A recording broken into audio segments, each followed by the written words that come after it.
ए दीपक ए पिंटू ए मोनू धर धर धर आओ भौजाई भागतिया ओकरो रंग लगाओ धर। अरे हाय देखो बिरजू को भौजी के होली में चिकन चकन होके कहा जाता री। अरे हाँ हो ये तो चिन्हा दे नहीं कि बिरजू को भौजी हरी। ए ब्यास तनी तनी कुछ सुनाओ इनका बारे में। होली में हुड़दंग मचा के ललका हल्का रंग लगा के पी के सब डीजे पे नाचल जाई। सुनला भर होली के हु तनको नाही बोली के हु चोली के कसारे दाते काटल जाई। अरे ये का कहला है ब्यास। होली में हुड़दंग मचा के ललका हल्का रंग लगा के पी के सब डीजे पे नाचल जाई। सुनला भर होली के हु तनिको नाही बोली के हु चोली के कसारे दाते काटल जाई। धके ढोड़िए में रंगवा घोराई रे सुने सुने ना भतीजावा के माई रे। असो लहंगे प होलरी भजाई रे। सुने सुने ना भतीजावा के माई रे। असो लहंगे प होलरी भजाई रे।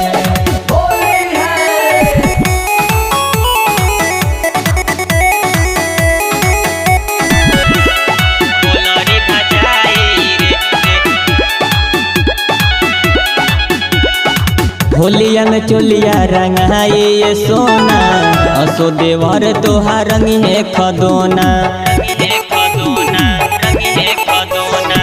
होलिया में चोलिया रंगाई ये सोना असो देवर तोहार रंग है खदोना। करी हर जन दर्द बुझाई रे सुन सुन ना भतीजावा के माई रे। असो लहंगे प होलरी भजाई रे। सुने सुने ना भतीजावा के माई रे। असो लहंगे प होलरी भजाई रे।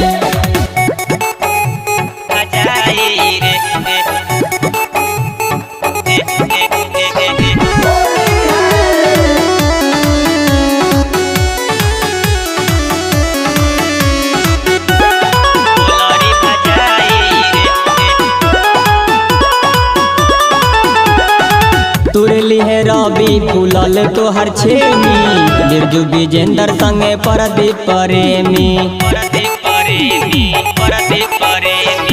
तुरली है रवि फूलल तोहर छेमी बिरजू विजेंद्र संगे परदीप प्रेमी। कोनो आंगवा न तोहर बच पाई रे सुने सुने ना भतीजावा के माई रे।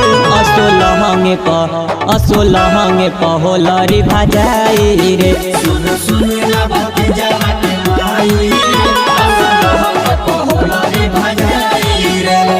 होली में हुड़दंग मचा के ललका हल्का रंग लगा के पी के सब डीजे पे नाचल जाई। सुनला भर होली के हु तनिको नाही बोली के हु चोली के कसारे दाते काटल जाई। धके ढोड़िए में रंगवा घोराई रे सुने सुने ना भतीजावा के माई रे। असो लहंगे प होलरी भजाई रे। सुने सुने ना भतीजावा के माई रे। असो लहंगे प होलरी भजाई रे।